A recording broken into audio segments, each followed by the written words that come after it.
আমার যেটা অর্ডার দেবে সেটাই করতে হবে।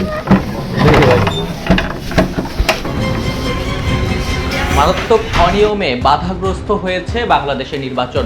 আন্তর্জাতিক পর্যবেক্ষকরা বলেছেন, বাংলাদেশে অনুষ্ঠিত সাম্প্রতিক নির্বাচনগুলো অবাধ, সুষ্ঠু ছিল না।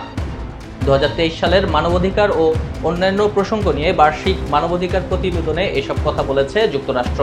এতে বলা হয়েছে, প্রধান বিরোধী দল বিএনপি চেয়ারপারসন ও সাবেক প্রধানমন্ত্রী খালেদা জিয়াকে জেলখানা থেকে স্থানান্তর করে গৃহবন্দী অবস্থায় রাখা হয়েছে। ওয়ালটন ফ্রিজ কিনে অনেকের মতো আপনিও হয়ে যেতে পারেন মিলেনিয়াল। সেরা পণ্যের সেরা অফার। চিকিৎসা নিতে বিদেশে যাওয়ার অনুমতিও দেওয়া হচ্ছে না এবং ভিন্ন মতাবলম্বী রাজনৈতিক নেতাকর্মীদের বিরুদ্ধে চালানো হচ্ছে খেয়ালখুশি মতো আটক ও গ্রেপ্তার।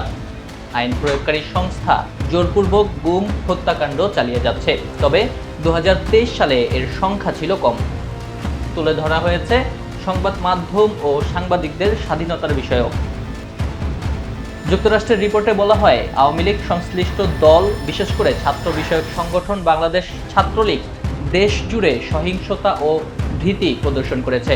নির্দলীয় কোনো ব্যক্তি, বিরোধী দলের কেউ অথবা অন্য কেউ যদি তারা সরকারের সমালোচক বলে মনে হয়, তাহলে তাদের বিরুদ্ধে এই সহিংসতা ও ভীতি প্রদর্শন করে। এক্ষেত্রে তারা দায়মুক্তি পায়। রিপোর্টে আরও বলা হয়, বাংলাদেশের সরকারে আছে মারাত্মক দুর্নীতি। দেশের ভেতরে এবং আন্তর্জাতিক মানবাধিকার বিষয়ক সংগঠনগুলোর ওপরও আছে সরকারের কঠোর বিধিনিষেধ। সরকারের তরফ থেকে বিচার বহির্ভূত হত্যাকাণ্ড, জোরপূর্বক গুম, নিষ্ঠুর নির্যাতন, অমানবিক আচরণ ও শাস্তি দেওয়া এবং বিচার বিভাগের স্বাধীনতা নিয়ে গুরুতর সমস্যা, রাজনৈতিক বন্দী ও আটক।